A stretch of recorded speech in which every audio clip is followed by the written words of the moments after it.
Estamos.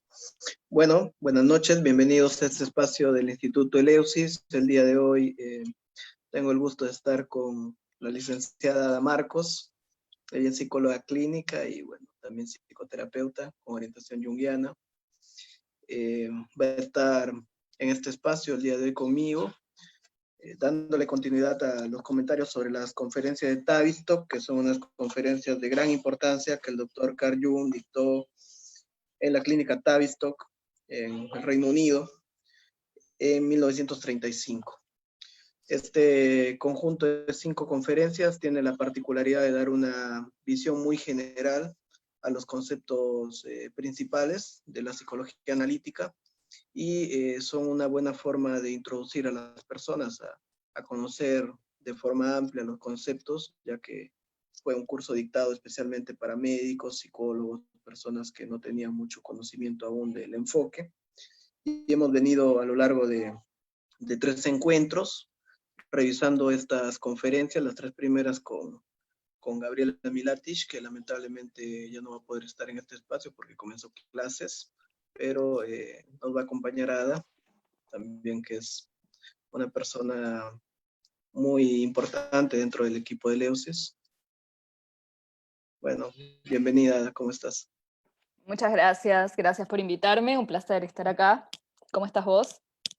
Bien, muy bien de verte acá. Qué bueno. Bueno, arrancamos entonces, ¿no? Coméntame, ¿qué es lo que te llamó la atención primeramente de esta 4ª conferencia? O comencemos por algo anterior. ¿Qué te parece a ti importante estas 5 conferencias? No, básicamente es muy importante todo lo que él habla, ¿no? Me parece que son conferencias que realmente apuntan a una divulgación profunda del enfoque, son de una lectura como llevadera, me parece que Jung se luce en muchas partes, acá la conferencia 4 claramente tiene pasajes muy lindos que ya los vamos a ir viendo, así que a mí me encanta realmente, me parece que es una linda invitación que la gente profundice y se anime a leerlas porque hay un resumen interesante de lo que es el enfoque junguiano. En tu formación analítica, ¿qué tanta importancia le encuentras a estas conferencias? Que están en el tomo 18.1, ¿no? La vía En el simbólica. 18.1, exactamente. Sí, no, tienen un montón de información de, bueno, acá en la sección 4 vamos a ver un poco cuál es el enfoque que Jung le da a los sueños arquetípicos, le da pinceladas sobre la teoría de la compensación, o sea, hay cosas súper importantes que él va trabajando acá, que son de importancia también para la clínica, o sea, realmente son muy, muy ricas, muy jugosas. Generalmente, bueno, la lectura de estas conferencias y artículos como el de la vía simbólica o el problema fundamental de la psicología y el tomo 8 particularmente El tomo tiene 8 sobre todo. me parece muy importante, ¿no? Y también el libro de Introducción a la Psicología Analítica, este seminario de 1925, bueno, sin contar también El hombre, sus símbolos, la biografía de Jung, Recuerdos, sueños y pensamientos. Me parece que son libros muy importantes como para comenzar a leer a Jung, ¿no? Totalmente, totalmente. Bueno, entonces hemos organizado la charla de tal forma que Ada pueda comenzar haciendo un comentario del sueño que cuenta Jung y bueno, y posteriormente vamos a comentar la cuestión de los opuestos como camino a la integración de la totalidad, que es un aspecto importante. Bueno, vamos a ir alternando, ¿no? Comentando. ¿Cómo te Así sientes es. acá? ¿Cómo te Me sientes aquí? parece bárbaro. Me parece perfecto, me parece un buen plan. Jung cuenta un sueño, o sea, relata un sueño durante esta conferencia, que lo vamos a leer textual como está escrito en las conferencias. Antes él hace como toda una introducción sobre la importancia de los sueños arquetípicos, ¿no?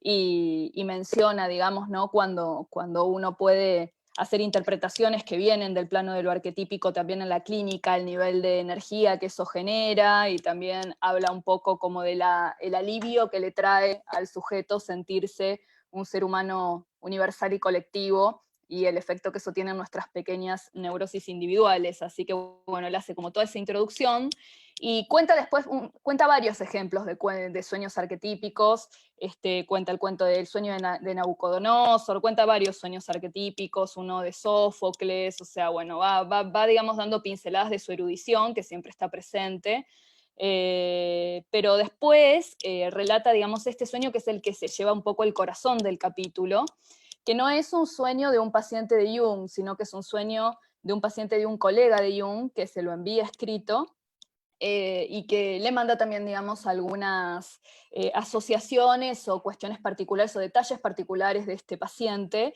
que en este caso, digamos, él considera que todo lo que tiene que ver con lo personal no es tan importante, porque justamente se trata de un sueño con imágenes arquetípicas muy fuertes, entonces se puede permitir la licencia de interpretarlo desde ese lugar, pero para que se encuadre un poco, digamos, se trata de un paciente, digamos, que estaba cursando una depresión, que efectivamente después parece que se suicida, y que, digamos, tenía un nivel también de erudición y de inteligencia muy grande, y lo vamos a ver un poco plasmado en los símbolos que aparecen en este sueño, ¿no? Así que si te parece lo leemos. Dice así: bajo la gran catedral de Toledo hay una cisterna llena de agua que está conectada subterráneamente con el río Tajo que rodea la ciudad. Esta cisterna es una habitación pequeña y oscura. En el agua hay una serpiente enorme, cuyos ojos brillan como joyas. Cerca de ella hay un cuenco de oro que contiene un puñal de oro. Este puñal es la llave de Toledo, y su dueño tiene todo el poder sobre la ciudad. El soñante sabe que la serpiente es la amiga y protectora de BC, un joven amigo suyo que también está presente. BC mete su pie desnudo en la boca de la serpiente. La serpiente lo lame de una manera amistosa y BC disfruta jugando con la serpiente, no le tiene miedo, pues es un niño sin maldad. En el sueño BC parece tener unos 7 años de edad. En efecto, había sido amigo del soñante en su infancia. El sueño dice que desde entonces la serpiente ha caído en el olvido y nadie se ha atrevido a descender a su guarida. El soñante está solo con la serpiente. Le habla con respeto, pero sin miedo. La serpiente le dice que España le pertenece a ella, ya que es amiga de BC, y le pide que le devuelva el chico. El soñante se niega y a cambio le promete que él mismo bajará a la oscuridad de la cueva para ser su amigo.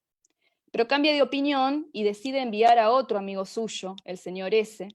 Este amigo desciende de los moros españoles y para arriesgarse a bajar a la cisterna, tiene que recuperar el coraje original de su raza. El soñante le recomienda que lleve la espada de empuñadura roja que se encuentra en la fábrica de armas al otro lado del Tajo. Se dice que es una espada muy antigua de los viejos focenses. Ese toma la espada y baja a la cisterna, y el soñante le dice que perfore la palma de su mano izquierda con la espada. Ese lo hace, pero no es capaz de mantener la calma ante la poderosa presencia de la serpiente. Dominado por el dolor y el miedo, grita y sube la escalera tambaleándose sin haber tomado el puñal. Por tanto, el soñante no puede conservar Toledo y tiene que abandonar a su amigo ahí, una mera decoración de mural. Aquí tenemos el sueño. Bueno, ¿y Largo. qué podríamos comentar de esto, Ada? Me parece importante primero cuál es la diferencia que hace Jung entre Bueno, sueños pequeños y los grandes sueños, ¿no? ¿Cómo lo entiendes? sí, los grandes sueños en general él los trae plagados como más o llenos de imágenes colectivas, ¿no? Los grandes sueños tienen más que ver con el estrato de lo arquetípico. Entonces no son sueños que necesariamente estén compensando la posición de la conciencia, sino que son sueños que traen otro tipo de material, ¿no? Y entonces que se interpretan de otro modo también, ¿no? Entonces, bueno, dice que tienen como un poder muy grande cuando aparecen porque son símbolos muy poderosos también los que emergen desde ese estrato arquetípico. ¿Cómo diferencias en la práctica, digamos, un sueño pequeño de un sueño arquetípico? No, en general yo creo que eso es algo que se que se ve, que se siente, ¿no? O sea, cuando aparecen esas imágenes tan poderosas, tan arquetípicas, el clima incluso del relato del sueño suele ser distinto en la sesión, ¿no? Que cuando está plagado por ahí de contenidos más personales o de contenidos compensatorios, yo creo que no es tan difícil darse cuenta, ¿no? De cuando aparece un sueño de estas características. Y Es puede otro haber relato, son otros símbolos. puede haber un contenido arquetípico, digamos, mezclado con cuestiones personales también en los sueños, sobre todo Puede al inicio. haberlo, pero cuando son más, sí, sí, y se puede amplificar también, pero cuando son más puramente arquetípicos, de hecho hay autores o hay clínicos dentro de lo junguiano que plantean que estos sueños así tan arquetípicos es mejor directamente no interpretarlos, ¿no? Dejar que las imágenes estén ahí nada más y que el paciente lo relate y ya. ¿Y cuál sería para ti la importancia de esta diferenciación con respecto al psicoanálisis clásico, ¿no? A la interpretación clásica de los sueños? Bueno, es muy diferente, ¿no? El enfoque junguiano plantea muchas diferencias con respecto al enfoque clásico del psicoanálisis, ¿no? Ya partiendo de la base de que para el psicoanálisis en general los sueños tienen que ver con el retorno de deseos reprimidos, ¿no? O intentos de satisfacción de deseos, y para lo junguiano, bueno, no necesariamente es así, ¿no? Bueno, de hecho, Jung se encarga un poco en la parte de la discusión de esta conferencia de marcar sus diferencias con el psicoanálisis, así que después también podemos leer algún fragmento donde él marca su posición. Digamos, la función compensatoria del sueño sería solamente una para Jung, ¿no? O sea, Jung introduce otras funciones, como la función reactiva, o sobre todo la más importante, me parece, en el enfoque junguiano, la función progresiva del sueño, que tiene que ver Totalmente. con la sincronicidad, con cómo el sueño puede anticiparse a ciertos hechos de la vida, o preparar a la psique sobre ciertas situaciones que aún no han venido, ¿no? Sí, esto lo plantea acá y él lo dice con una frase que es como que el sueño siempre va más allá de la conciencia, ¿no? La Sí. desafía, va más allá de la conciencia. Por Entonces ahí ejemplo, es uno donde aparece esa función. puede soñar, digamos, algo que aún no ha acontecido. Totalmente, porque en el inconsciente están todos los tiempos, ¿no? Es como el gran Aleph de Borges, están todos los tiempos, no está solamente el pasado, ¿no? Entonces ahí es donde la posibilidad de la prognosis en el sueño o de en las manifestaciones del inconsciente es posible, ¿no?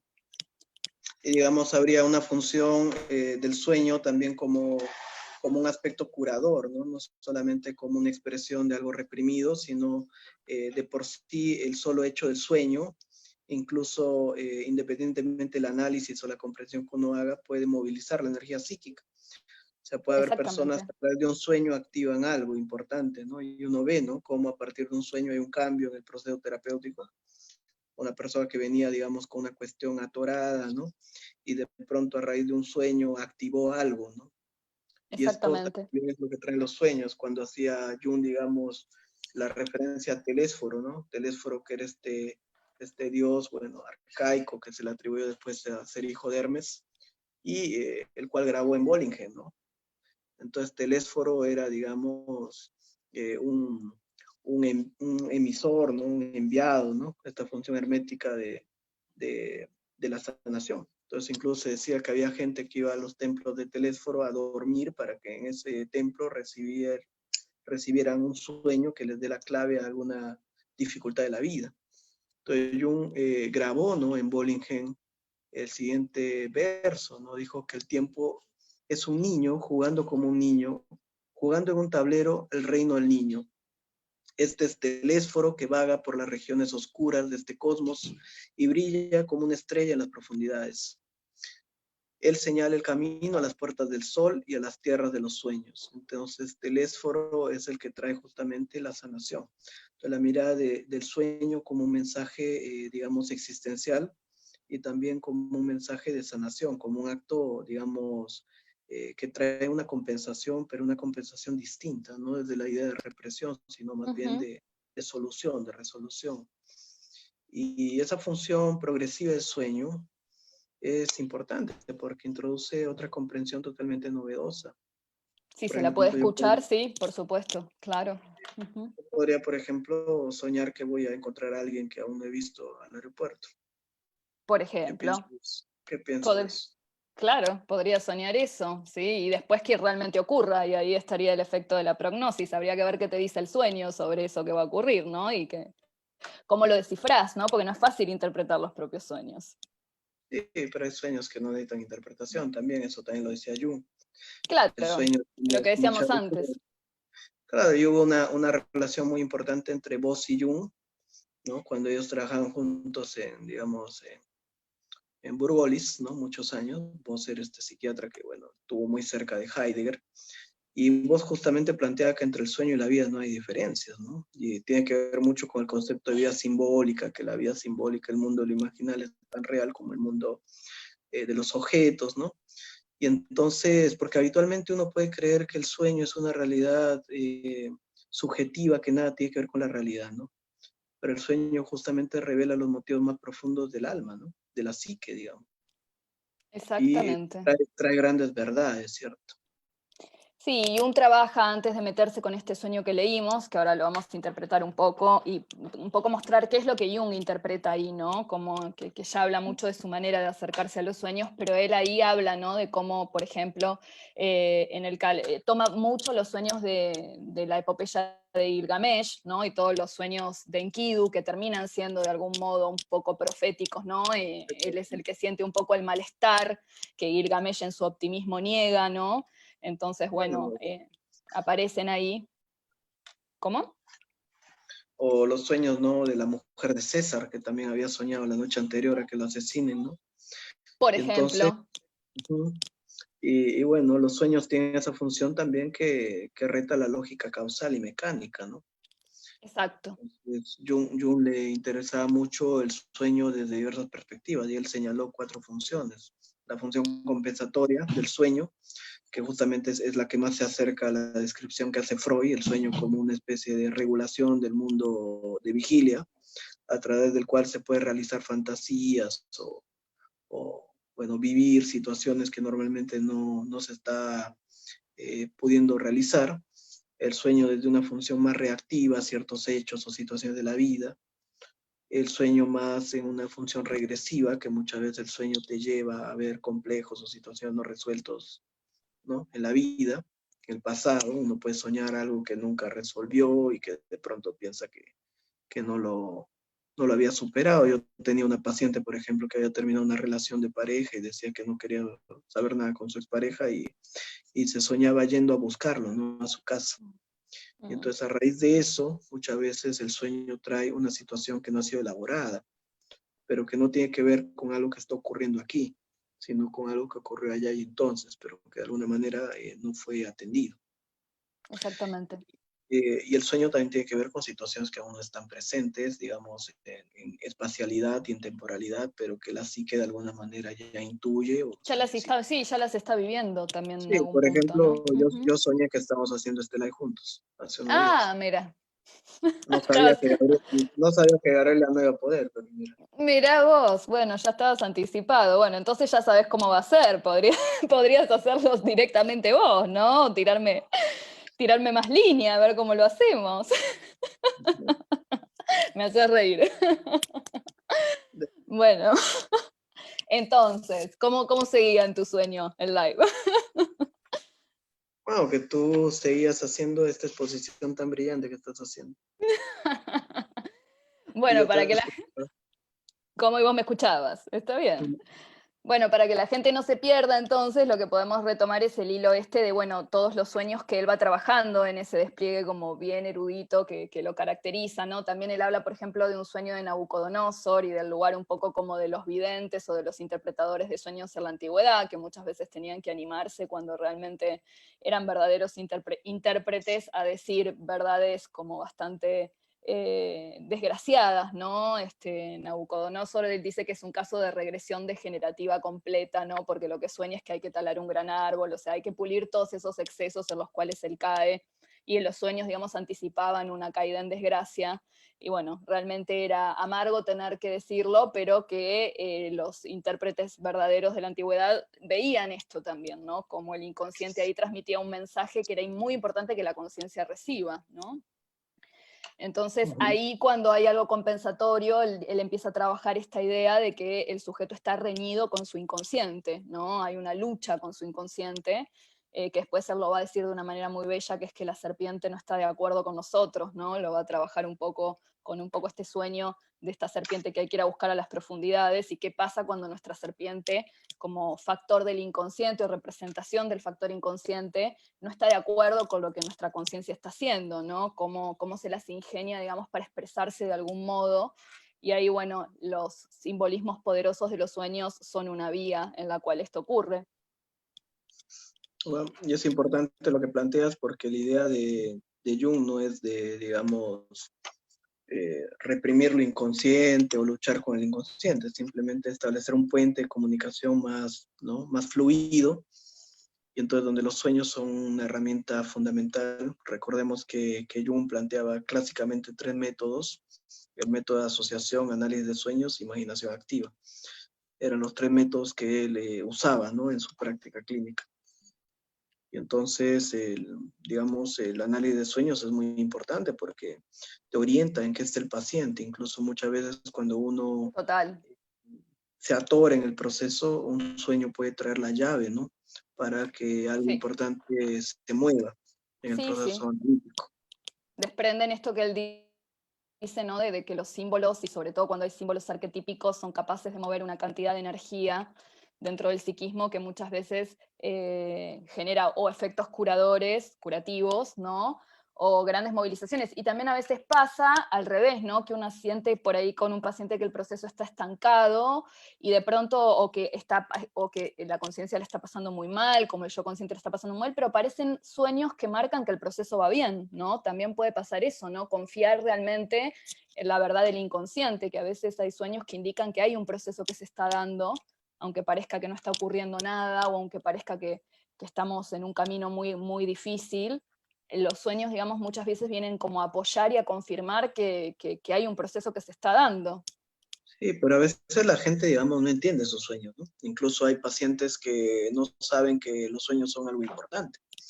Por ello yo creo que es muy importante que el analista, el terapeuta, indique explícitamente a sus pacientes que los sueños son importantes. Por ejemplo, el primer sueño después del análisis, el sueño anterior a la primera sesión, eh, porque la gente habitualmente desmerece su vida simbólica, ¿no? Piensa que estas expresiones son algo casual, algo trivial, que no tiene mayor relevancia en la vida de vigilia. Y justamente esa reconexión con el mundo simbólico, esa valoración de los contenidos inconscientes, es algo muy importante en el proceso junguiano. Claro, claro. Sí, sí, totalmente. Esto de tener una bitácora de sueños, no confiar en que nos vamos a acordar del sueño, ¿no? Eso también es importante. En general confiamos en que nos vamos a acordar y después no nos acordamos, así que poder escribirlos, poder trabajar con ellos, es material muy valioso, ¿no? Estaba esa frase de la Torá que decía que un sueño sin interpretar es como una carta sin leer, una carta sin abrir, ¿no? Es como un mensaje que estamos perdiendo en algún punto, ¿no? Y bueno, qué desesperante que es tener una carta ahí que no hemos leído. Bueno, lo mismo ocurre con los sueños que no trabajamos, ¿no? Sí, hay sueños que generan resistencia también. Hay Por sueños que no supuesto, resisten. Ah, como por ejemplo este sueño de Nabucodonosor, ¿no? Que los intérpretes, digamos, realmente estaban metidos en un gran brete, ¿no? Porque tenían que decirle, digamos, algo totalmente amargo, que es que se auguraba, su inconsciente le estaba augurando una gran desgracia, una gran caída, ¿no? Esto de tener que talar ese árbol, o sea que sí, claramente que hay confrontaciones con nuestros sueños, o caras que nuestros sueños nos muestran de lo que estamos viviendo que no queremos confrontar. pero también todo ese símbolo que representa, ¿no? El imperio babilónico y todo esto de la construcción del yo, del ego, ¿no? Sobre, digamos, el hierro, el bronce, la plata, el oro, ¿no? O sea, todo el proceso del desarrollo de la civilización, digamos, desde este refuerzo de lo que representaría justamente Gilgamesh frente a Enkidu, ¿no? De la conciencia frente al inconsciente. Entonces, Totalmente. como el ser humano, digamos, ha ido construyendo una estructura totalmente desconectada de su aspecto más profundo, lo que yo llamaría el espíritu de la profundidad, y que justamente conlleva a una desorganización, ¿no? Lo que Freud llamó el malestar de la cultura surge justamente por esa represión de los aspectos inconscientes, ¿no? que Nietzsche Sí, también menciona. sí, Nietzsche, López Pedraza lo llama ansiedad cultural, ¿no? Como la tensión entre nuestra conciencia y nuestro inconsciente que necesita vivir su costado pagano, ¿no? Que es el costado reprimido en Occidente desde el cristianismo en adelante. Entonces, sí, eso genera una gran ansiedad, ¿no? Estamos Sobre todos presos todo, de esa sí, ansiedad. sobre todo la figura de un rey, ¿no? O de un emperador, ¿no? Que está justamente, digamos, engarzada o enganchada en el poder, y que Exacto. justamente el proceso de individuación requiere dejar ese poder para entrar a una conciencia de lo profundo, ¿no? De lo sutil, de la profundidad. Exacto. Tiene que ver más con el ser, Sacrificar esa claro. función superior, que bueno, es un poco El- lo que él trabaja con Gilgamesh, ¿no? Que dice que es el trabajo sobre un gran complejo de poder, que al principio pareciera, dice él también acá en la conferencia 4, para quedarnos un poco en la letra del texto, que al principio como que Gilgamesh sí puede acordar con su inconsciente, ¿no? Porque le mandan a Enkidu para destruirlo, pero él se hace amigo, ¿no? Él decide cooperar con él. Entonces ahí Jung dice, bueno, acá es bastante astuto y hay un acuerdo, ¿no? Entre la conciencia y el inconsciente, ¿no? Pero bueno, después Enkidu muere y digamos a Gilgamesh se le destapa esta idea furiosa de ir tras la búsqueda de la inmortalidad y ahí ya está, bueno, completamente tomado por el complejo de poder, ¿no? Sí, claro. Y justamente este anuncio que hace también Daniela, este sueño de Nabucodonosor, ¿no? Que tiene que ver con esta estatua gigante, ¿no? Digamos, que anuncia que, bueno, que el reino de Dios no será destruido jamás, ¿no? Y que, bueno, por encima de él, del hombre, ¿no? Que representa el poder, ¿no? Y hay un Dios que es todopoderoso. Y que justamente esa condición del humano, ¿no? De no ser Dios ni ser animal, lo que llamaba Sartre, digamos, bueno, justamente esta dinámica del hombre que juega a ser Dios y juega a ser cosa, pero no es ni Dios ni cosa, por lo tanto es una pasión inútil, ¿no? Es un ser que realmente es una nada, porque nunca es algo. Entonces, todo este análisis que hace Sartre, digamos, en el ser y la nada, ¿no? Tiene que ver con justamente esta dificultad del ser humano, ¿no? Esta dificultad de, digamos, trascender su propio ego, ¿no? Su propio yo. Entonces, Exactamente. creo que Nabucodonosor es un símbolo del yo, del ego, que le cuesta mucho renunciar o hacer ese sacrificio para entrar Exacto. en una dimensión mucho más profunda de la vida, ¿no? Y donde Daniel, que es el símbolo, digamos, del profeta, que es una especie de conexión con esa dimensión más profunda de lo espiritual, ¿no? Justamente serviría como una función trascendente, ¿no? Que conecta con esa dimensión más amplia de la vida. Exactamente. Sí, sí. Sí, es interesante y bueno, por ahí también ahí es interesante preguntarnos, que es una pregunta que Jung también se hace, como en qué contextos o en qué momentos de nuestro proceso de individuación aparecen estos sueños mitológicos, ¿no? Como Ujú. aparecen estos grandes sueños que en general, bueno, nos traen estos significados mucho más amplios y movilizan tanta energía con sus poderosos símbolos, ¿no? Así que creo que ahí, bueno, es interesante también que quienes recuerden algún sueño así, se pregunten un poco en qué momento, ¿no? En qué momento apareció, qué estaba ocurriendo ahí, ¿no? En qué parte de su proceso estaban, ese tipo de cosas, ¿no? Y hay, ponte, figuras también patéticas, ¿no? Que se aferran a ese poder, ¿no? Como puede ser, por ejemplo, bueno, el caso de Jasón, que de alguna manera fue a buscar el vellocino, pero seguía anhelando el poder de, ¿no? Mundano, ¿no? Recuperar el trono de Yolkos o acceder al poder y termina traicionando a Medea, ¿no? Por ese afán de poder. O, por ejemplo, la figura del mismo Pelías, ¿no? Que ya anciano se aferraba también al trono. O la figura Sí, de Albrich, ¿no? El enano de la Nibelungos, que, bueno, queda totalmente eh, afectado por haber perdido el anillo de los Nibelungos y quiere recuperarlo a toda costa, ¿no? Entonces ese ego, digamos, que se aferra, digamos, al mundo objetivo y que desconoce la profundidad de su interioridad. Por eso Jung mencionaba en este artículo sobre el punto de inflexión que está igual de enfermo una persona que no puede adaptarse a la vida adulta, o sea, un joven, ¿no? Que no ha podido, digamos, romper este núcleo edípico y afrontar su propia vida, como el viejo que queda aferrado al mundo, ¿no? Y que no va hacia una vida más profunda en su interioridad. Claro, que Jung, no puede generar la adaptación hacia el interior, ¿no? Que yo creo que es uno de los grandes temas de Occidente, que creemos que estar adaptados y tener una vida exitosa es en términos extrovertidos solamente, ¿no? Es sí, hacia el afuera. o los viejos verdes o las chiquiviejas, ¿no? Que ya estando, Ujú. digamos, en la última fase de la vida quieren volver a la adolescencia, ¿no? En Bueno, vez de... Gilgamesh un poco, la búsqueda de la inmortalidad, ¿no? De la flor de la inmortalidad, como esa búsqueda Yo creo que en Gilgamesh es diferente, porque creo que Gilgamesh, la muerte de Enkidu, introduce una ruptura en su psique, ¿no? Muy Sí, profunda, que claramente. tiene que ver con la angustia hacia la muerte y justamente esa dificultad del ego de soltar el apego, ¿no? Del que habla el budismo, al propio yo, que posiblemente es el mayor de los apeos que tenemos, ¿no? Sí, es El como apego si ahí la función trascendente se rompiera, porque él corta el contacto con una parte de él, ¿no? Enkidu es una parte de él, ¿no? Como su parte más profunda, más inconsciente, pero más también, instintiva. pero también, también, digamos, es la conciencia de la muerte, ¿no? Que Total, aparece, la muerte de lo que uno ama. sí. Y entonces, y bueno, lo vemos en grandes tragedias también, como la de Siegfried y Brunhilde, ¿no? Sí, Entonces, la de Orfeo, que va a buscar a Eurídice al también Orfeo inframundo porque no Eurídice, puede soportar la muerte de su amada, ¿no? Como bueno, la hay del como... yo de aceptar la impermanencia, ¿no? Ujú. Y justamente el apego a sí mismo. Me sorprendió mucho que una vez le preguntaron al Dalai Lama si él tenía miedo a la muerte, y él dijo que sí.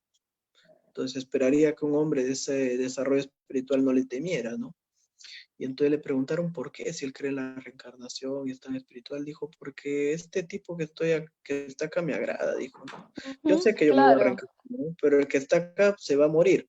Ujú, Y entonces ujú. justamente creo que ese apego a lo material, ¿no? Ese apego al poder tiene que ver con una herida muy profunda existencial del ser humano, ¿no? Que está muy ligada a este miedo, ¿no? El miedo a no ser, el miedo a desaparecer, que también se vive en la confrontación con el inconsciente como un miedo a la disolución del yo, ¿no? En los contenidos, Exacto.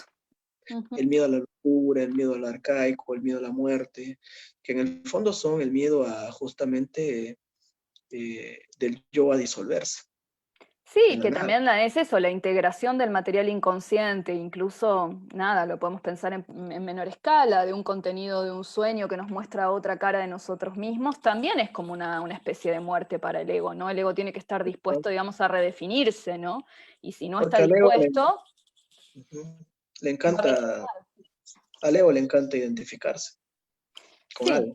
sí, tal cual, y esa idea de una identificación de manera permanente, ¿no? Que también es necesaria para generar como esa idea de identidad, ¿no? Que hay algo que tiene que permanecer en la identidad, tiene que ser como un punto medio fijo, ¿no? Pero bueno, la realidad es que es un gran obstáculo para integrar el material inconsciente cuando hay un ego que no puede redefinirse, ¿no? Ni mínimamente, ¿no? Sí, y recordar que, digamos, no es una función tan consciente esta de la represión y la exclusión de contenidos, porque, digamos, ese contenido está asociado a un significado, ¿no? Y a una carga afectiva. O sea, no es solamente que yo rechazo cierto aspecto o evito integrar un aspecto de mi conciencia desde una postura racional, ¿no? Sino que No. justamente Ujú. ese contenido que yo rechazo tiene toda una carga simbólica, una carga afectiva, una carga moral, ¿no? Que genera justamente esta defensa, ¿no? Exactamente. Sí, sí, y que los mecanismos de defensa en general también tienen mucho de esas, son, digamos, digitados de manera inconsciente, ¿no? O sea, realmente no nos estamos dando cuenta de lo que está ocurriendo. Podemos pensar que somos muy flexibles y que estamos integrando un montón de materia y después darnos cuenta que no, ¿no? Que no ocurrió. Que Claro. también, bueno, es un acto de humildad, ¿no? Estar dispuestos a darnos cuenta de que por ahí no ocurrió. Y bueno, y Jung habla mucho de eso, ¿no? En Psicología y Alquimia también, y el Libro Rojo, ¿no? Que en realidad nosotros creemos que vemos las cosas, pero no las vemos, somos ciegos. O sea, la ceguera es un estado habitual de la psique, ¿no? El estado de proyección. Entonces, muchas veces nosotros creemos que conducimos nuestra vida, pero estamos guiados por complejos, por una serie de situaciones que nos empujan a actuar de cierta manera. Sí, totalmente. Y bueno, por eso también con esto de la ceguera, él va a trabajar también en esta conferencia esa importancia de lo que él llama la confesión de la propia subjetividad, de la propia ecuación personal, ¿no? Que uno ve las cosas de cierta manera, que es la gran cuestión alrededor de sus diferencias con Freud y con Adler, ¿no? Que él sí pudo hacer esa confesión de que él ve las cosas de esta manera, ¿no? Y que ese es su prejuicio personal, ¿no? Y no equiparar su manera de ver con la verdad, y bueno, la diferencia con Freud que tal vez no podía.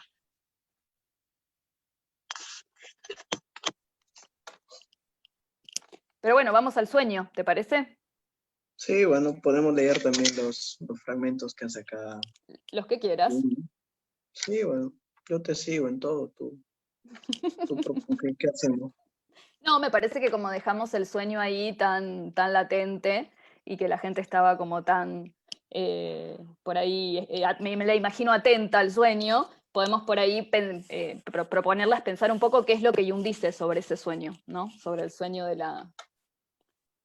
la cava con la serpiente, ¿no? Que él lo interpreta claramente desde un punto de vista arquetípico, ¿no? Y habla como de esta imagen repetida del descenso a estos lugares acuosos, oscuros, cavernosos, donde hay algún tipo de monstruo. La serpiente suele ser un símbolo que aparece en general desde la antigüedad en adelante, ¿no? Y él habla como de esa cava con agua y el símbolo de la serpiente como un lugar de regeneración y de curación, ¿no? Como un lugar que además casi todas las iglesias, esto, digamos, el soñante lo sueña como que está debajo de Toledo, ¿no? Entonces, bueno, él dice que debajo de las iglesias suele haber en general lugares que tienen que ver con estas criptas, estas cavas profundas que anteriormente probablemente tuvieran que ver con la cuestión más pagana, y él Eso dice, se, bueno, que es un poco como eso un se símbolo mantiene. bautismal. ¿Cómo? Eso se mantiene también, ¿no? Recuerdo que Jung había tenido un sueño sobre algo así, ¿no? Que debajo de un altar en una iglesia había un acceso a una cueva, y también está muy presente la visión indígena, ¿no? Cuando construyeron justamente sobre las huacas o los lugares de culto de las iglesias, ¿no? Iban los nativos, pero los nativos no iban a adorar a la iglesia, sino lo que estaba abajo, a la tierra. Por ejemplo, adoran al cerro, ¿no? Que representa, en las imágenes y representaciones, digamos, cristianas, ellos adoraban la falda de la Virgen que representaba la Pachamama, o sea, el cerro, ¿no? Y justamente debajo de estas imágenes cristianas permanece, digamos, esta conexión con lo espiritual más arquetípico, que está presente Exactamente, en todas las culturas. exactamente, exactamente. Es un poco lo Entonces, que él plantea, lo que está por debajo de esos símbolos cristianos, ¿no? Que bueno, que tienen que ver con esos símbolos más paganos y que ahí debajo de esta iglesia del soñante hay una gran serpiente, hay una gran cava con una gran serpiente que representa, digamos, también un símbolo de regeneración y de curación, ir a buscar esa curación, ¿no? esa nación, ¿no? Muy Ujú, relacionada a la serpiente, digamos, también a Hermes, ¿no? Y a claro, Esculap. Y que dice que digamos es en el... la... Sí. No, no, síguele. No, síguele tú. Bueno, te digo que este símbolo del ascenso y el descenso me parece importante, ¿no? Por Ujú, ejemplo, el ascenso del femenino, de la Virgen, ¿no? La asunción y todo esto, que tiene que ver con este principio más terrenal, ¿no? Más relacionado a la Gran Madre, más tónico, ¿no? Que se eleva hacia lo espiritual, hacia el cielo, pero también la encarnación de Cristo, que representa justamente el descenso, ¿no? De lo tal cual. espiritual Ujú, en concreto a ujú. la vida cotidiana. Y entonces en ese símbolo de, digamos, Dios Padre encarnado en hombre y la Virgen como madre que se eleva hacia el cielo en forma de Sofía, ¿no?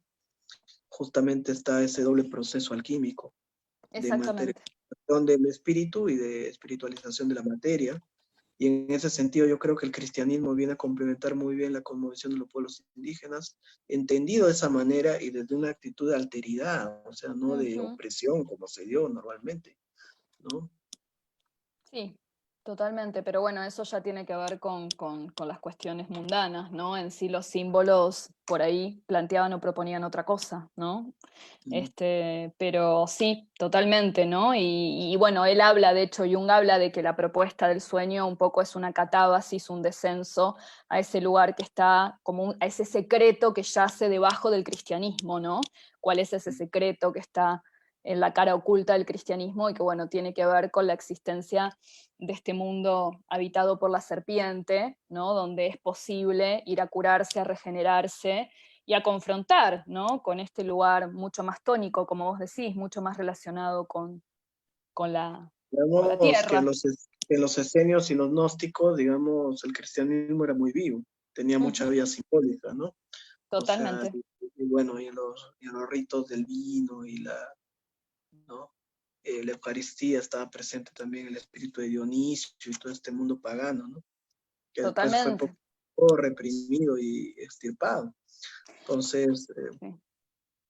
el sueño refleja entonces que debajo de este mundo, digamos, religioso existe una conexión con una espiritualidad mucho más tónica, más arcaica. Exactamente.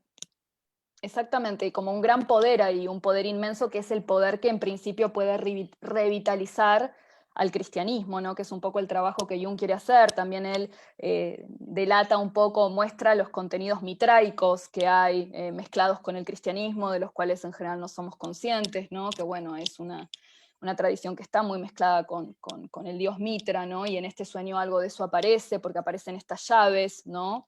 Y bueno, la figura, digamos, dentro de Aion, dentro del mitraísmo, es un poco el que conserva las llaves, ¿no? Y la llave como el símbolo de ese lugar de apertura de los espacios secretos. Así que creo que sí, que él lo que está mostrando, y lo va a decir en esta conferencia un poco, es que lo que a él le interesa es demostrar el peso que ha tenido el cristianismo para nosotros, ¿no? Y qué es lo que hay A mí me debajo. parece, a mí me parece que es un sueño, bueno, muy ajustado a las ideas de Jung. O sea, él interpreta, Totalmente. A él le encanta este sueño, está claro, sí. pero tiene que ver más con lo que Jung proyecta de sus propias teorías que posiblemente con el mensaje que tenga para el soñante. Recordemos Sí, la serpiente de Midgard, ¿no? La serpiente de Midgard importante también en el mundo vikingo, ¿no? Esta serpiente que está en la profundidad del lago y bueno, que después Thor va a vencer, ¿no? Entonces, exactamente. bueno, la gran serpiente Pitón de Apolo, ¿no? De Apolo, que Apolo Esta es lucha con la ella y la la vence. victoria del Ujú, héroe sobre el inconsciente, ¿no? De la ujú. cual se jactó Apolo, ¿no? Se jactaba Apolo de esta hazaña y también, bueno, Thor, ¿no? Sí, Este está la símbolo parte del trueno. profética también, ¿no? Porque Pitón, bueno, termina siendo como un ser profético. Entonces me parece que ahí también está esta parte que hablábamos antes de la característica profética del inconsciente, ¿no? Esa posibilidad de prognosis que hay en el inconsciente. Pero también, digamos, ese aspecto inconsciente que habita en la profundidad, ¿no? Y que está ahí dormido a veces, ¿no? Como el dragón dentro de la cueva, ¿no? Como Fafnir, como la serpiente Midgard debajo del lago, ¿no? Digamos, hay todo un mundo de contenidos simbólicos, la idea del inconsciente como un productor de contenidos, ¿no? No como un depósito, no como un baúl, un sótano donde guarda la basura personal, ¿no? Sino como Exactamente. un productor de grandes contenidos simbólicos, inagotables. Jung creía que el Sí, inconsciente era la gran madre, que creaba símbolos, sueños constantemente. sí, como fuente de sanación, ¿no? Un poco como la imagen que él trae de este lugar en donde yace esta serpiente, ¿no? Y bueno, está esta cava con agua, este lugar secreto, es un lugar donde uno puede ir a renacer, ¿no? No solamente donde uno va a confrontar con su sombra, con sus contenidos reprimidos, sino donde uno va a buscar una renovación total de su perspectiva de vida, ¿no? Realmente es un lugar de bautismo. Él dice que acá en este sueño aparece como este contenido de la posibilidad de ese lugar iniciático, ¿no? Que igual nada, es verdad lo que vos decís, de que no está el soñante, es un sueño que él recibe, él lo toma como un sueño con contenidos arquetípicos, por eso se permite la licencia de interpretarlo un poco a su piacere, pero también, digamos, está esta cuestión de que en el sueño claramente hay algo que no termina de funcionar, ¿no? Porque aparece este personaje que después tiene un temor tan grande al descenso, que se siente tan nervioso por la presencia de la serpiente, que termina ocurriendo un fracaso, ¿no? Ahí hay algo que no funciona. Y fíjate, yo tengo una visión menos optimista, ¿no? que la tuya. Yo creo que, claro, el sueño puede traer sanación, pero hay mucha gente que ha sido devorada por la serpiente también y por el dragón. Entonces muchas veces el inconsciente, digamos, más que el inconsciente sea sanador, yo creo que tiene que ver un poco con las características del yo, ¿no? Si el yo está muy perturbado, digamos, muy poco estructurado, muy contaminado, la confrontación con contenidos inconscientes de alta carga afectiva o luminosa puede ser desorganizadora. Por supuesto. En realidad, Claro, cuando interpretas desde ese lugar con un paciente que no tiene un yo capaz de discernir y discriminar, le estás dando material para para un posible amplificar, próximo brote, totalmente. O sea, estás alimentando su desestructuración, ¿no? Porque estás dando algo que no va a poder metabolizar. Ujú. Pero si es un elevación de la vida. paciente que sí puede, ¿no? Y que al contrario está como en un polo más estructurado, la posibilidad del contacto con estos lugares profundos puede ser muy revitalizante realmente. Bueno, claro, puedes salir bañado de la sangre del dragón y escuchar todos los sonidos de la naturaleza y salir como Sigfrido, ¿no? Renovado, invencible de ese contacto con el inconsciente, o puedes ser devorado. Sí, Entonces, los dos aspectos del inconsciente, de los cuales siempre habla Jung, de que no hay que romantizarle el contacto con lo simbólico, porque lo exacto. simbólico también tiene su aspecto sombrío y eso está muy frecuente en todos los mitos y cuentos. Sí, él lo trabaja, tampoco el inconsciente tiene que absorber al yo, ¿no? Como acá hay algo que hay que mantener la atención, como para que realmente funcione, tiene que estar la atención presente, ¿no? Entonces, que también el inconsciente absorba al yo es otra manera de eliminar la atención, ¿no? Entonces, el sueño estaría relacionado a una especie de represión de lo inconsciente y la necesidad Parece, de ser a sí, yo este creo que él mundo lo un poco. interpreta en términos súper colectivos en ese sentido. Es la represión de esa serpiente dentro del cristianismo, ¿no? Que de hecho está como muy asociada a un símbolo de lo diabólico en la Biblia en general, ¿no? La serpiente es la que va a Es que, tentar a claro, Cristo, es la que San Jorge tiene que matar, es la que tienta a Eva con la manzana, no como la serpiente, como ese símbolo totalmente reprimido, ¿no? Dentro del cristianismo, demonizado, que igual yace debajo de la iglesia cristiana, es un poco lo que este sueño trae, ¿no? Está ahí abajo y está esperando la toma de contacto. sí, claro. Y digamos, en el símbolo de Ayón, justamente, que es este dios con cabeza de león y envuelto en la serpiente que aparece tan frecuentemente en los escritos jungianos, ¿no? El león también está muy asociado a diversos aspectos. Por un lado, tiene que ver con el yo, por ejemplo, con este aspecto de la voluntad, de la fuerza, ¿no? Pero también muy ligado al inconsciente, por ejemplo, con el mito de Heracles, ¿no? Cuando Heracles se enfrenta al león, o por Ujú. ejemplo en la figura de Cibeles, que es empujada, ¿no? También tiene Digamos, llaves, Cibeles, ¿no? tirado por También un es otra carruaje. figura con llaves. Esto Ujú, habrá sido ujú. ahí a la fuente que está en Madrid, ¿no? Es Cibeles, donde están ahí Totalmente. los... Sí, ya iremos algún día. Cuando quieras. Entonces Cuando la pandemia lo permita. está tirado, digamos, por ese carruaje de leones, ¿no? Entonces el león como animal, digamos, rey del mundo instintivo, representa esa fuerza, ¿no?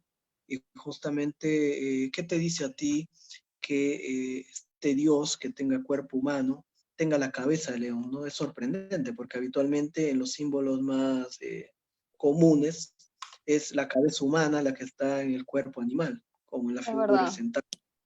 Y entonces acá hay una inversión. Pareciera que tiene que ver con justamente ese aspecto represor de la cabeza, ¿no? Que Occidente, digamos, ha incorporado, el cual Nietzsche fue muy crítico. Nietzsche criticó mucho, digamos, el pensamiento griego y cómo nosotros hemos empezado a pensar la vida en vez de conectarnos con ella, ¿no? Criticó mucho a Sócrates, a Platón y a Aristóteles. Y a mí me sorprende mucho que, digamos, lo humano en esta figura de este Dios sea el cuerpo y que la cabeza sea la cabeza de león. Y sabemos que, por ejemplo, tiene un paralelismo también con los dioses egipcios, ¿no? Donde Exacto. esto cuenta.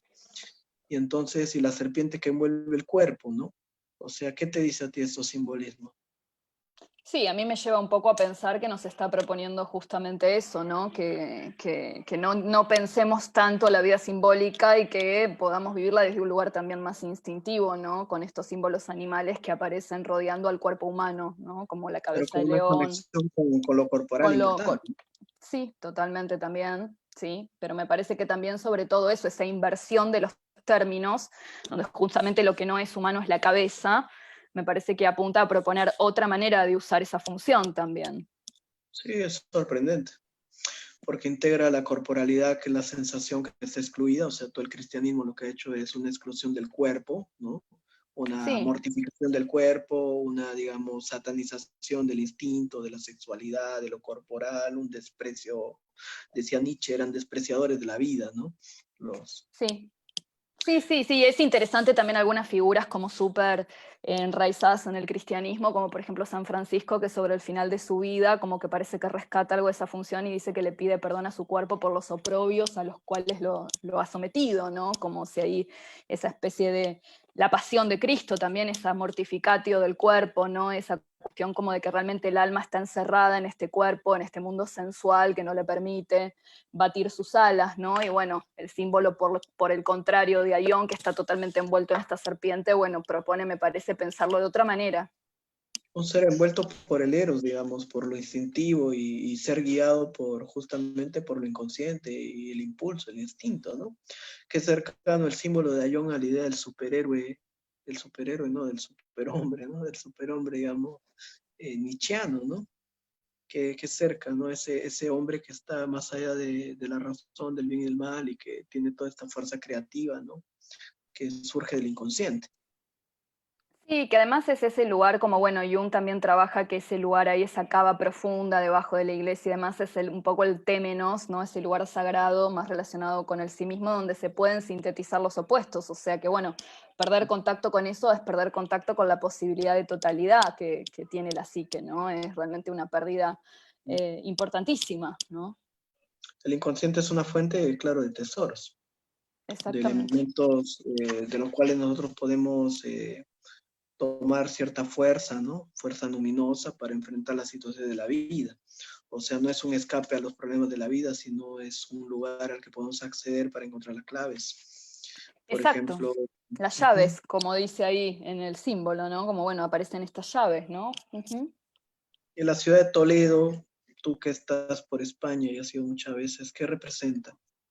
Bueno, representa claramente, es una especie de Jerusalén, ¿no? Le decían un poco como la Jerusalén europea, porque también es un lugar donde se sintetizaron en principio una hiperpresencia de las tres grandes religiones, ¿no? Y convivían en algún momento como un poco armónicamente, con cierta tolerancia a la alteridad, bueno, en algunos pasajes históricos. Para Jung, claramente Toledo es una representación como toda ciudad de la totalidad, ¿no? Es este lugar cerrado, dice él, en sí mismo, esta ciudad fortificada que representa, digamos, un símbolo del sí mismo. Así que, bueno, un poco como me parece que está trayendo esa simbología, ¿no? Pero en la crítica, digamos, en la crítica que hace Jung en la vida simbólica, justamente critica esta religión muerta, ¿no? De la que habla Nietzsche también, ¿no? Que adoramos a un Dios muerto. Hoy el cristianismo se ha alejado justamente de esa conexión con esa potencia luminosa, ¿no? Hay mucha gente que va a un rito cristiano y no le simboliza más que No una, digamos, un siente. trámite. Ujú, Es un ujú, trámite ujú. que uno va a hacer el domingo para cumplir, pero digamos, Sí, un dogma. Ujú, ujú. no le moviliza en absoluto una conexión con algo simbólico, inconsciente y profundo. Y por ello yo creo que el terreno que está perdiendo la religión católica lo está ganando, ¿no? Oriente. Las Ujú. evangélicas, las religiones evangélicas que tienen, Ah, digamos, puede ser. es Mm. catarsis, ¿no? Estos grandes ritos colectivos donde bailan y convulsionan y hacen exorcismo, ¿no? Y la gente grita y llora, digamos, ahí uno ve que la conexión con las funciones afectivas Sí, la simbólicas abreacción. es Ujú, muy ujú. frecuente, ¿no? Entonces esa conexión con esa potencia de la vida simbólica que se hace viva, ¿no? En el rito y de la cual lamentablemente el cristianismo, bueno, el catolicismo sobre todo se ha alejado. Sí, sí, sí, sí, ese es uno de los grandes trabajos que hace Jung y acá lo declara exprofeso, ¿no? Que a él le interesa bueno, poder generar algún tipo de conciencia sobre el peso que ha tenido el cristianismo sobre nosotros, aunque no seamos practicantes, aunque creamos que siempre pudimos ir como un poco de costado por esto, bueno, no, digamos, estamos atravesados por esto, ¿no? Por Nuestro ejemplo, inconsciente como almacén histórico lo tiene. en el mito este de la manzana de las Hespérides, cuando tiene que ir Hércules a robar las manzanas, ¿no? Pero no puede, manda a Atlas. ¿no? Y te acuerdas que el árbol está cuidado por un dragón de 100 cabezas, ¿no? Exacto. O sea, yo siempre he pensado de alguna manera que este dragón representa todas esas cabezas, ¿no? De las diversas expresiones culturales que vigilan y cuidan recelosamente el conocimiento espiritual. Entonces es como este árbol que representa el árbol del conocimiento profundo, del self, ¿no? Custodiado por, Claro, sí. muchas veces las mismas religiones han sido las que han limitado el acceso del hombre común al conocimiento de lo profundo. Bueno, Y eso fue desde también un poco lo que planteó la Reforma Protestante, ¿no? Como por qué, digamos, el acceso a Dios tenía que estar mediatizado, por qué no podíamos ir hacia ahí iba, directamente. Ujú. sí, hacia ahí iba justamente, ¿no? Justamente esta reforma protestante que abre el conocimiento, ¿no? De, digamos, de los textos, ¿no? Cristianos al público general y que siempre se ha manejado de una dinámica de poder, ¿no? O sea, el Total, acceso al conocimiento de la espiritualidad tiene que ser dirigida por un mediador que es el intermediario, ¿no? Es como que Dios tiene un intermediario que hay que pagar el diezmo. Entonces, y que muchas veces se establece dinámicas de una espiritualidad infantil, ¿no? Donde total. uno se Ujú. relaciona con el pastor o la figura de Dios desde un lugar de niño, ¿no? Y donde la vida actual no es importante, sino la otra vida, ¿no? Entonces hay que sacrificar y sufrir acá para la otra vida. Y uno va como comprando a plazos, ¿no? Va pagando digamos, su lote en el cielo, ¿no? Entonces va dando acá cosas para que cuando se muera, allá Dios lo recompense, ¿no? En ese sentido me gustan más los vikingos, ¿no? Que si tú vives bien acá, te recompensan. Pero en el cristianismo, si tú vives mal, te van a recompensar por haber sufrido, ¿no? Claro, Como dice un vikinga, digamos, tú mereces el Valhalla si es que has hecho algo importante en tu vida acá. Y entonces hay una inversión de los valores importantes, ¿no? El cristianismo, que se afianza mucho en esta idea de una espiritualidad que es una evasión de la realidad, ¿no? De la realidad concreta y sí, que muchas es veces, verdad. claro, entonces Cristo es el que sufre por nosotros, ¿no? Entonces Él fue Sí, y creo que sí está ese lugar de niño que vos mencionás, ¿no? Porque hay muchos rituales que tienen un gran poder si son vividos de otra manera, pero la confesión también como un ritual totalmente que deja, digamos, a quien se confesa en un lugar muy infantil, ¿no? Como si realmente solamente con el acto de decirlo y de que del otro lado te absuelvan ya está, ¿no? Como si no hiciera y antes, falta y nada antes más. pagabas, ¿no? Antes pagabas, si cometías un pecado, pagabas y te liberaban. Antes Exactamente, era como bueno, eso es, me parece, la perversión porque en realidad el mito cristiano es un mito que está lleno de símbolos súper ricos, ¿no? Que creo que un poco el trabajo que hace Jung es tratar de demostrar algo de eso, ¿no? Que es un mito que tiene de dónde abrevar. Lo que pasa es que el dogma y me parece que el dinamismo del poder lo arrasó mucho. y es un poco el trabajo, ¿no? De liberar justamente el oro que está atrapado en la piedra común, ¿no? Es en el sueño o en el mito cristiano o en cualquier elemento, ¿no? Está contenido Simbólico. Ujú, algo ujú. valioso, pero que requiere de un trabajo personal importante. Sí, Entonces es como la piedra, ¿no? Es como la piedra que, bueno, uno puede ver simplemente una roca, pero Leonardo, ¿no? Miguel Ángel podrían ver una escultura fascinante. Y entonces ese exactamente. proceso de poder esculpir o poder transformar el material común, ordinario, en algo importante, luminoso, ¿no? Es justamente lo que trae la psicología analítica.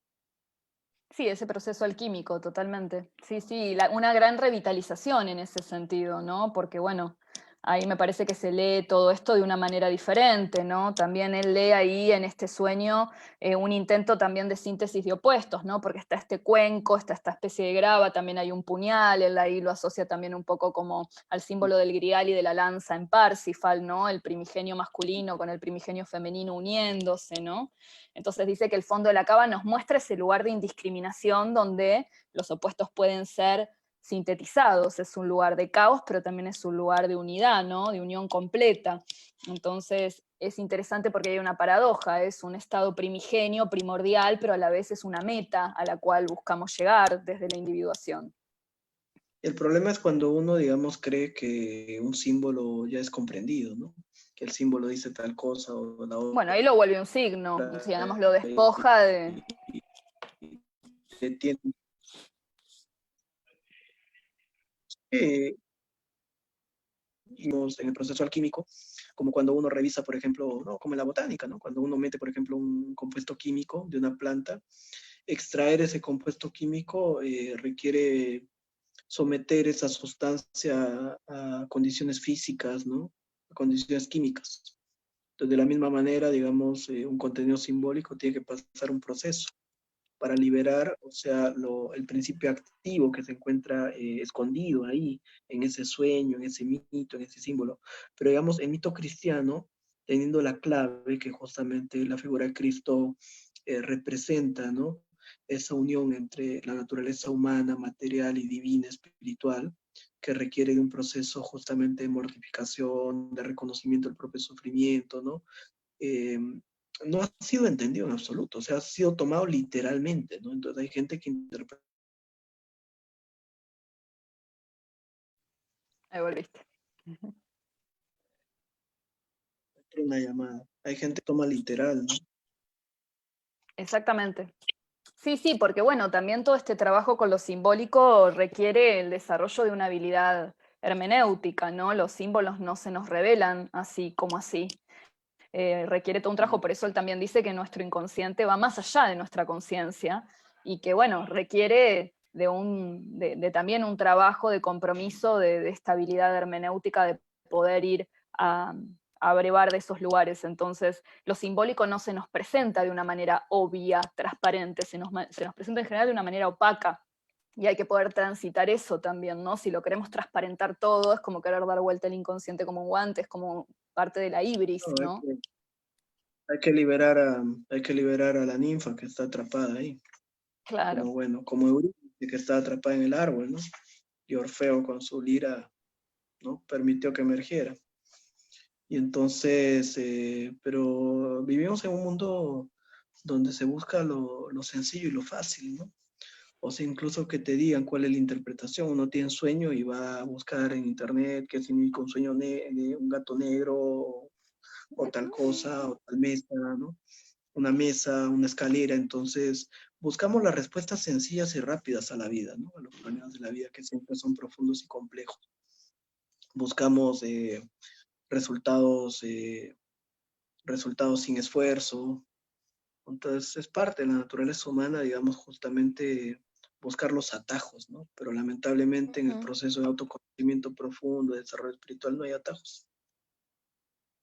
No, no, no, no, tal cual, no, es un camino, digamos, esforzado, así que me parece que sí, que hay que transitar. Es como si a esas habilidades herméticas hay que ganárselas, ¿no? También hay que estar dispuesto a ganárselas, así que bueno, habrá que luchar O, para como, tener la o como- espada. o como el amor, ¿no? Querer una relación, digamos, fascinante sin haber hecho un trabajo previo. O sea, que la cosa Sí, venga lista desde fuera, que ¿no? la cosa venga lista, que venga dada, totalmente. Sí, que vos no tengas que hacer nada. Sí, sí, sí, que sea todo inspiración. Bueno, sí, también podríamos pensarlo de esa manera, ¿no? Bueno, el trabajo alquímico era arduo, ¿no? El Justamente alquimista tenía la que estar ahí. postura, ujú, justamente esa es la postura del niño, ¿no? El complejo edípico, ¿no? Que el niño quiere, digamos, resultados sin esfuerzo y quiere que el mundo le dé las cosas, no quiere ir pues, hacia el mundo a buscarlo. Y la figura del héroe, justamente, es héroe que vence a la serpiente, ¿no? Que mata al Y que es, dragón. Ujú. ¿no? El mismo Cristo, ¿no? Es aquel que está dispuesto, como decía Nietzsche, a pagar cualquier precio para ser el mismo, incluso el precio de ser crucificado, ¿no? Como en Cristo. Sí, y elegir el Entonces, sacrificio, ¿no? Que bueno, eso es algo que por ahí el símbolo del sacrificio, como reinterpretarlo también, no, como bueno, realmente el sacrificio que tiene que ver en el proceso de individuación, sacrificar la función superior, ¿no? Este sacrificio de la cabeza, en el caso de Occidente, con el símbolo de Aion, podríamos pensarlo también, y que hay una película que lo trabaja súper bien a eso, que es la película Scorsese, La Última Tentación de Cristo, como él realmente para que sea válido, tiene que elegir la crucifixión, ¿no? No tiene que ser un mandato de papá, un mandato del padre, tiene que ser algo que él elija, ¿no? Realmente, y tiene que transitar sus tentaciones hasta elegirlo, de verdad. claro, y la figura de Judas, ¿no? Que es necesaria para la crucifixión, también esa parte dentro de nosotros que tiene que traicionarnos a nosotros mismos, ¿no? Sí, que ahí en la película es algo totalmente exprofeso de que, y el traicionado, paradójicamente, termina siendo Judas, ¿no? Porque como Jesús renuncia en una parte del tramo a la crucifixión para vivir como un hombre común y corriente, todo el trabajo que había hecho Judas queda en la nada, ¿no? Entonces es muy curioso, y hay algunas escenas que realmente tienen una potencia dramática y un clímax impresionante, que es que te da vuelta la historia, te invierte los términos, ¿no? Como el que Ok, realmente siente la tenemos que traición analizarla. es Judas. ¿Mm? Sí, es una Tenemos que película analizarla. maravillosa. Es una película maravillosa. Y digamos, claro, en el proceso de individuación todo es parte del proceso, incluso la figura de Judas, ¿no? Cuando te escuchaba me acordaba de la figura de Abraham, del Abraham que cita, digamos, Kierkegaard, ¿no? Que es este Abraham que va subiendo a sacrificar a Isaac, pero con muchas dudas, ¿no? No Total. es el padre que dice voy a matar a mi hijo para que Dios me recompense o porque si no lo mato me va a castigar, ¿no? Sino es un hombre que en cada paso va con todo el peso de su angustia existencial cuestionándose, ¿no? Y luchando consigo mismo. Entonces es como el Cristo en Getsemaní, ¿no? San Juan de la Cruz, ¿no? Entonces es ese proceso de desarrollo espiritual de la conciencia donde tenemos que confrontarnos con la sombra, la angustia y el sufrimiento. No es Sí, con el una tensión modelo que gigante. Ujú. propone la psicología positiva, la psicología de la nueva era, ¿no? Donde de alguna manera todo es luz y amor, ¿no? Con velitas ¿no? Y con inciensos, ¿no? Uno se va a iluminar haciendo yoga, siendo vegano y con luces y paz de amor y abrazos, ¿no? El proceso junguiano es duro, es arduo. Sí, sí, totalmente. Y en ese sentido, si bien hay un pulso que nos lleva a la individuación, también hay un pulso que nos lleva a negarnos a nosotros mismos como totalidad. Así que bueno, es una tensión insoportable y creo que cuando esa tensión está bien graficada ocurren estas expresiones súper dramáticas, ¿no? Como la que vos decís de Abraham, ¿no? Como todas las expresiones en donde ese sacrificio o la de Jesús en Getsemaní, ¿no? La de Momentos Ben-Hur, ¿no? súper dramáticos. La de Ben-Hur La de Ben-Hur, sí, también, por ejemplo. Ujú.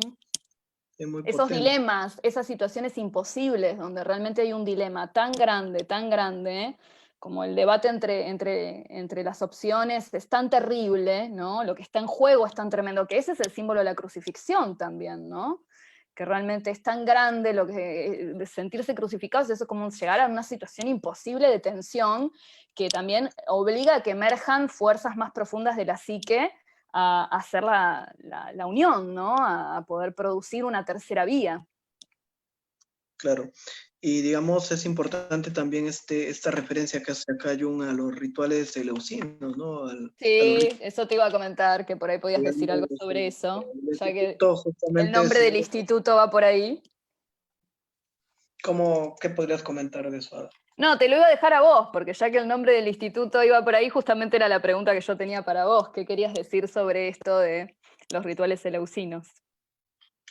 Bueno, digamos, hay un libro muy importante, muy fascinante, ¿no? De Hoffman, que se llama El Camino de Eleusis, ¿no? Donde Albert Hoffman, que era un importante investigador, digamos, de los psicotrópicos, ¿no? Bueno, con otros investigadores como Gordon Wasson y Carl Ruck empezaron a investigar porque pensaban que en este encuentro, en estos rituales, se había consumido algún tipo de sustancia psicoactiva, ¿no? Entonces, esto tiene su origen en el mito de Demeter, Perséfone y Hades, donde supuestamente Core, que era la doncella, ¿no? La hija de Demeter, la gran madre, la diosa de las cosechas, es raptada, ¿no? Por Hades, porque Hades, digamos, quería una mujer, pero se había fijado en Core, que está muy mayor, supongo que mayor en esos tiempos era 14 años, 13 años, ¿no? Y entonces, como se estilaba antiguamente a raptar a las chicas, ¿no? A raptarlas y a llevarlas a vivir y después se pedía la mano. Entonces, Hades rapta a Core con el consentimiento de Zeus, del padre, y esta madre que había focalizado toda su vida en el trabajo y en la hija entra en un estado de desesperación importante. Primero va a buscar a la hija y nadie se lo quiere decir porque, bueno, todo el mundo teme a Hades, ¿no? Y Hécate, que es la bruja, había escuchado por ahí algún grito, pero no llegó a ver claramente quién se había llevado a su hija. Pero Helios, que no le podía negar, digamos, a la gran madre, ¿no? Que era Demeter, que siempre había sido generosa con los hombres, ¿no? La verdad, le revela que fue su propio hermano, ¿no? Hades, quien se lo había llevado. Demeter va a denunciar esto con Zeus y resulta que Zeus sabía, le había dado su aprobación, lo que provoca la furia de Demeter, ¿no? Y, digamos, después su exilio, ¿no? En este pueblo llamado Eleusis, donde ella primeramente cuida bueno, al bebé, ¿no? Digamos, el soberano de este pueblo, del rey. Entonces, sí, se hace pasar por una anciana. Y entonces estaba ella viviendo su duelo por la pérdida de la hija, en una depresión, se había negado a producir granos, a dedicarse a sus labores, digamos, olímpicas. Y entonces eso hizo que de alguna manera los humanos empiecen a pasar hambre y los dioses a preocuparse, ¿no? Tratan de negociar. Mientras ella estaba ahí, descubren que en realidad ella era una diosa, no era una anciana, y ella ordena hacer un templo, ¿no? En el Eleusis. Y en ese templo se realizaron unos rituales de los cuales se conoce su existencia, pero muy poco de lo que ocurría dentro, porque está prohibido revelar los misterios, ¿no? Mm. Y Hoffman descubrió de alguna manera que había algún tipo de hongo con un principio psicoactivo, ¿no? Relacionado a la psilocibina, que crecía, digamos, en el centeno, ¿no? Y que producía posiblemente un estado de alucinación, ¿no? Modificado de conciencia muy parecido a las sustancias que hoy se consumen como el ayahuasca o como, digamos, el San Pedro, ¿no? O el peyote. Entonces, en este ritual se decía que las personas descendían, ¿no? A un lugar en una cueva y ahí se encontraban con Demeter, ¿no? Que era la gran madre, y también se encontraban muchas veces con Hades y con Perséfone. Entonces, bueno, esto se resolvió después cuando intervino Zeus y pidió a Hermes que vaya a recuperar a Perséfone, pero a Core, pero ya no era Core, sino ahora era Perséfone. Entonces, esa conciencia, ese femenino, digamos, que era aún ligado a la madre, ¿no? Muy inmaduro, y que se movía en la superficie del mundo, que era la diosa de la primavera, Core, la doncella, termina siendo la reina del Hades, ¿no? Del mundo de lo profundo. Entonces Hades puede ser relacionado también a esta muerte y a esta confrontación con la sombra, que implica la muerte de la infancia. Cuando Jung habla qué es lo que hay que sacrificar, él dice el mundo infantil. Entonces justamente el núcleo edípico consiste en la dificultad del yo de afrontar la vida adulta con sus dificultades. La vida duele, o sea, no es necesario que te violen o tener un trauma difícil para sufrir. La vida de por sí genera sufrimiento. La gente que queremos se muere, tenemos que tomar decisiones, cometemos errores. Una terapeuta muy conocida en el ámbito existencial, Amy Van Dorsen, dice que solamente cuando dejemos de curarnos de la vida, tratar de curarnos de la vida, y entendamos que la vida implica justamente aceptar sus misterios y paradojas, podemos estar sanos, ¿no? Y muchas veces nosotros pretendemos curarnos de la vida. No se puede curar, por ejemplo, uno de la muerte o del sufrimiento o de lo que el mundo va a generar. Sí, Entonces, tal cual. es la dificultad del yo, cuando el yo adquiere su conciencia plena en la edad adulta, justamente, y tiene que pasar de esta psique virginal, inocente, apegada a los padres, a la madre, a la seguridad que representa ese núcleo edípico, y enfrentar la vida con toda su dureza, ¿no? Que es lo que representa Hades. Pero sabemos que Hades no solamente es el rey del inframundo, sino también de los minerales. Y entonces debajo de ese mundo oscuro y sombrío hay también una riqueza. Y entonces ese acceso, digamos, justamente al mundo del inconsciente a través del rito de Eleusis, consiste el paso del mundo infantil, del mundo, digamos, ordinario, representado por los padres biológicos, al mundo con la gran madre, con la dimensión arquetípica.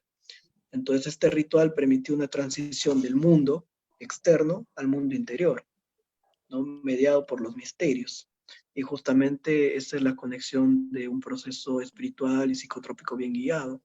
Entonces, en el proceso analítico siempre hay dos realidades, ¿no? La realidad personal y la realidad transpersonal.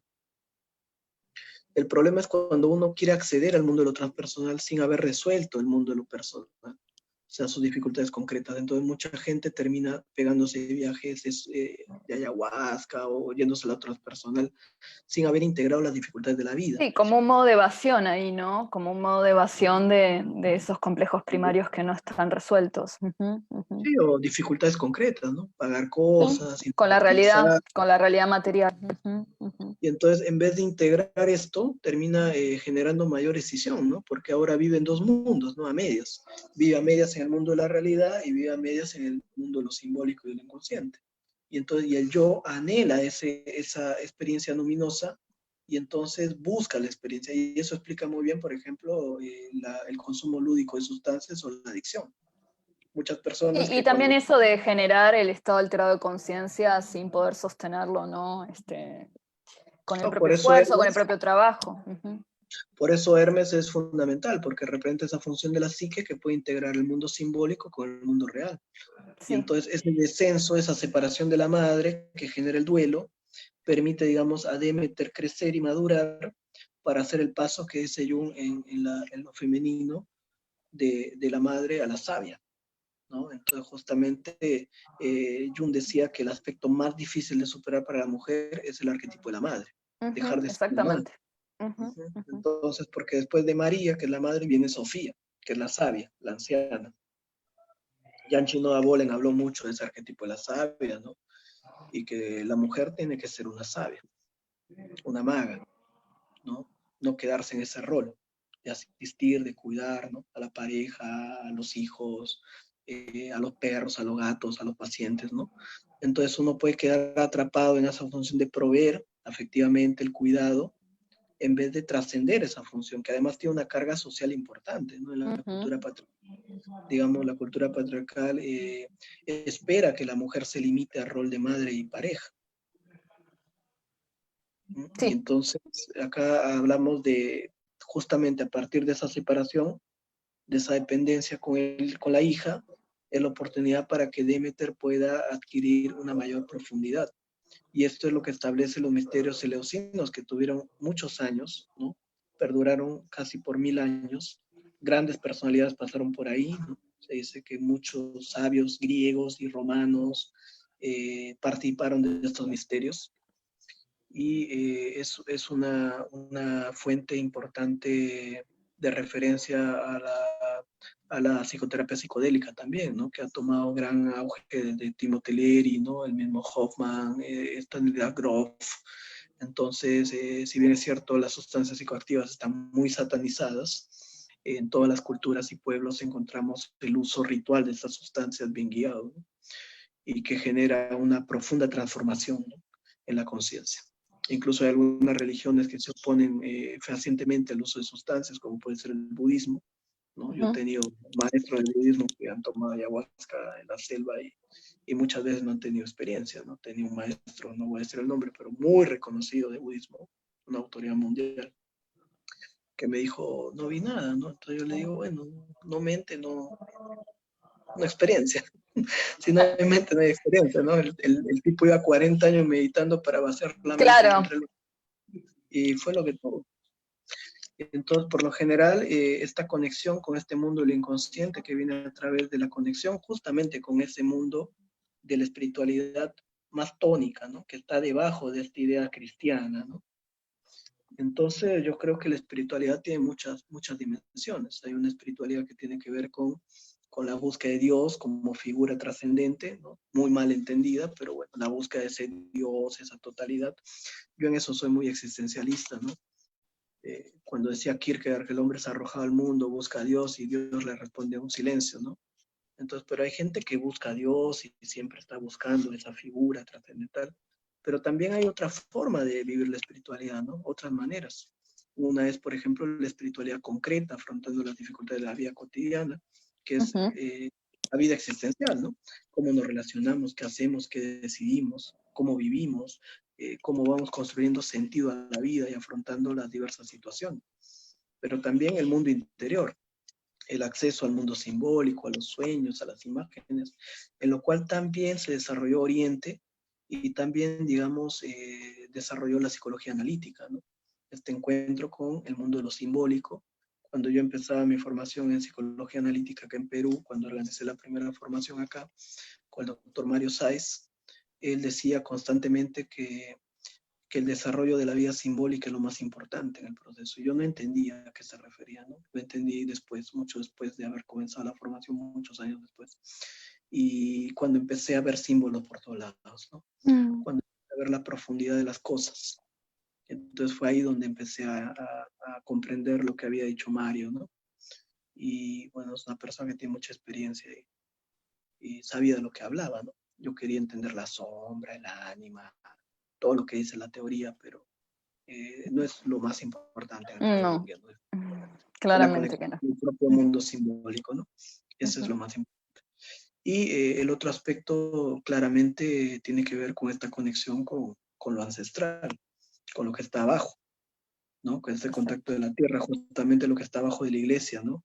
Esta dimensión con lo ancestral, con lo heredado, con lo inconsciente colectivo, que también y tan presente está en modelos como las constelaciones familiares o el chamanismo, ¿no? Que recuperan esta conexión con lo ancestral, justamente. Y entonces la figura completa de la espiritualidad tiene que integrar la espiritualidad religiosa, la espiritualidad existencial, la espiritualidad de la interioridad y del contacto con lo ancestral, con lo primigenio, para que sea una espiritualidad completa. Pero es muy difícil. Sí, bueno, Generalmente claro la que sí. gente no desarrolla ninguna. Se queda anclada en la dimensión de lo físico, de lo psíquico. Como diría en la psicología de Yoga Kundalini, que también cita acá a Jung, se queda en el mundo del Muladhara, ¿no? El mundo del ordinario, el primer chakra. Del primer chakra. Sí, sí, totalmente. Bueno, es una gran tarea también, ¿no? Integrar todas estas funciones, no es tan sencillo, ¿no? Sí, bueno, pero acá cuando vengas vas a tomar ayahuasca para integrar. Sí, sí, sí, es una invitación formal, así que así lo haremos. Sí, le da miedo Bueno, mucho a los junguianos, ¿no? Entrarle a ese mundo, digamos, de los rituales de Eleusis, ¿no? Yo diría, si seguirían los rituales de Eleusis activos, ¿cuántos junguianos contemporáneos harían los ritos, no? hmm, Yo con seguridad. no tengo dudas. Que serías el primero de la fila. Sí, sí, bueno, No, sí. no el primero, pero de los primeros sí. ¿Y tú lo harías o dudas? No, no, yo lo haría. Ah, Yo bueno, lo haría. iríamos juntos entonces. Así es. Ahí nos encontraríamos. Bueno, yo creo que ya estamos, ¿no? Ya. Estamos más o menos, pero hay algunos comentarios. Bueno, vamos a ver qué dicen. Hay un amigo que se llama Nelson, que te hace una pregunta directa a ti, dice, para Ada Marcos, por favor, no para. Dice, ¿Qué problema? ¿pretende acomodar o enderezar algo, un sueño en el sí mismo, o labora básicamente y esencialmente en la personalidad? Si pretende como si los sueños acomodan algo en el sí mismo o acomodan algo en la personalidad, lo que pasa es que el sí mismo es la totalidad, o sea que en realidad si opera ahí, hay algo ahí que se está organizando en un plano como mucho más integral. No, y no sé si los sueños pretenden acomodar algo, me parece que a veces desde la función compensatoria lo que hacen es regular, ¿no? Es regular los excesos en los cuales suele incurrir la conciencia, ¿no? Entonces regulan, lo que hacen es que, bueno, si esa es la visión energetista de Jung, si hay un exceso en un lado se va a compensar de alguna manera en otro, ¿no? Mm, No sé si a vos se sí, te ocurre claro. algo más que responder. Sí, yo creo que la idea del sí mismo es una idea, ¿no? No es una realidad. O sea, la realidad es el yo, que es la conciencia. Entonces, todo lo que podemos decir nosotros del sí mismo, del ánima, de la sombra, del ánimos, del inconsciente, pasa por el yo, por la conciencia. Entonces, por eso en la psicología analítica se habla más que del self, del sí mismo, del eje ego-self, ¿no?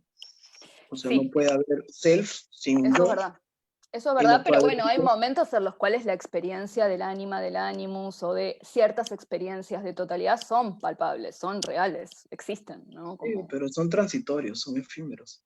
sí, sí, también es transitorio el yo, ¿no? El yo también, aunque creamos que es Dura absoluto y más, ¿no? monolítico, en realidad es un instante a cada instante. Claro, el yo dura más hasta que te mueras. Lo hacemos durar, ¿no? Por lo menos desde el Sí, lo budismo lo hacemos hacemos durar. Nos esforzamos muchísimo para hacerlo durar, pero en realidad es un instante. Pero ahí habría que diferenciar justamente el núcleo del yo, que sería la conciencia y la voluntad, que es vacío, como dice el budismo, no hay contenido, de la idea del yo, ¿no? Son dos cosas diferentes. Claro, lo que hacemos durar es la idea del yo, Ujú. identidad que construimos. Pero Sí, sí, incluso armamos una continuidad. si la vaciáramos totalmente, igual habría una conciencia que se da cuenta, ¿no? Sí, pero porque hay una conciencia por fuera del yo, que es algo que a los occidentales nos cuesta muchísimo entender, pero que en todo lo que tiene que ver con Oriente, la Advaita, bueno, existen formas de conciencia que no pasan por el yo. Existen formas de estar consciente y atento que no pasan por la experiencia del yo. ¿Como cuál, por ejemplo? No Bueno, conozco la ningún. meditación es una, ¿no? Ahí vos estás consciente, estás presente, pero no estás habitando justamente el yo. Claro, lo que pasa es que ahí el yo se trasciende, ¿no? Sí, Justamente lo pero que... estás consciente, estás habitando una forma de conciencia que no está regulada por el yo, ¿no? Sí, que es Por mucho la más amplio. narrativa del yo, que es mucho más amplia. Entonces es eso. Hay un libro de un psicoanalista, creo que es Epstein de apellido, que se llama Pensamiento sin pensador, ¿no? Como cuando no hay un yo que los esté empuñando esos pensamientos, sino que es una Sí, claro, experiencia que es de otro eso lado. sí, eso sí, te doy la razón totalmente. O sea, es el error de Descartes, ¿no? Creer que el pensamiento, la psique, es la totalidad de la conciencia. Sí, totalmente. Bueno, es que el ego tiende a creerse el centro magnético de la conciencia, ¿no? Entonces, después ahí es cuando Jung dice, no, el verdadero centro es el sí mismo, y ahí es donde está la cuestión, ¿no? Pero gran cuestión que pone Nelson, porque es una cuestión compleja, ¿no? Es muy difícil, sí, claro, claro que es muy Es difícil. una Sí, claro. relación entre el yo y el inconsciente, o el yo y la totalidad. O sea, no podemos, digamos, decir que algo funcione en el self sin integrar el yo, o que el yo funcione No, independientemente más si hablamos de de la self. conciencia del No otro. podemos hablar de self si no estamos hablando de totalidad en algún punto, que incluye, por supuesto, la experiencia del yo en ese caso. Sí, claro. Augusto hace una referencia a la cultura. Augusto es un gran amigo, Augusto Casafranca, ¿no? El grupo Yuyashkani, un amigo que hace teatro, muy instruido en la cosmovisión andina, ¿no? Y él hace referencia a la luna, que es mi madre, y al sol, que es mi padre, y las estrellas son mis hermanitas, dice en la cultura, digamos, quechua, ¿no? Ujú. Entonces, ujú. Y esto también está presente, ¿no? En el libro Misterio Conectonis, ¿no? Cuando él habla del rey y la reina, ¿no? Bueno, y todas las Sí, figuras de... psicología de la transferencia, sí, por supuesto. Ujú. Claro, estos símbolos que son potentes, ¿no?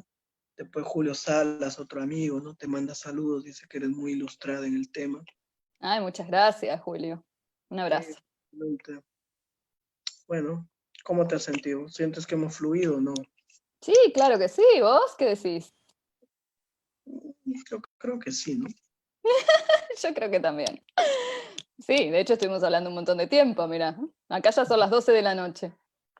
¿Y sentiste que estabas cómoda en la dinámica? Que Sí, por podríamos hacer supuesto. la quinta, hacemos la quinta juntos. Podemos hacer la quinta. Bueno, chévere. Bueno, Entonces, bueno, muchas gracias a todos no, los por que nos han favor. Un acompañado. placer para mí y gracias a todos los que estuvieron ahí también, claro. Bueno, indicarles también que Ada, bueno, es la codirectora de Leusis, va a dirigir conmigo el instituto. Estamos armando, digamos, esto a raíz de la pandemia, lo hemos internacionalizado. Somos 12 personas en el equipo. Y bueno, invitarlos a seguir las actividades que estamos haciendo, sugerir cualquier cosa que quieran que revisemos. La idea de este espacio es justamente promover, ¿no?, la psicología analítica. Después de este live tenemos a Milker, que va a hacer un análisis del narrador de cuentos. Entonces, los invitamos a, bueno, participar de los grupos de estudio, de los diversos espacios que estamos haciendo. Tenemos espacios gratuitos. No, no sé, Ada, si quisieras decir algo sobre esto antes que me No, vaya sí, yo. eso, que me parece que hay un montón de material para bucear y que también está buena esta sugerencia de a ver qué quieren, qué quisieran que desarrollemos, que por ahí a nosotros se nos está escapando, que si hay ganas de algo en particular, de algo sí, relacionado por ahí como hablamos hoy de alguna película, ¿no? Bueno, nada, eso, que las sugerencias son bienvenidas. Bueno, muchas gracias a todos los que han comentado, los que nos han visto. Muchas gracias a Julio, a Nelson, a Sí, Augusto, gracias. a Víctor, a Mariela, ¿no? Y bueno, si es la primera vez que están viendo esto, los invitamos a ver las tres anteriores sesiones donde estuvimos con Gabriela también. Y vamos a terminar la otra semana estos espacios que son sobre las conferencias de Tavistock. y estamos a la orden para lo que necesiten. Muchas gracias.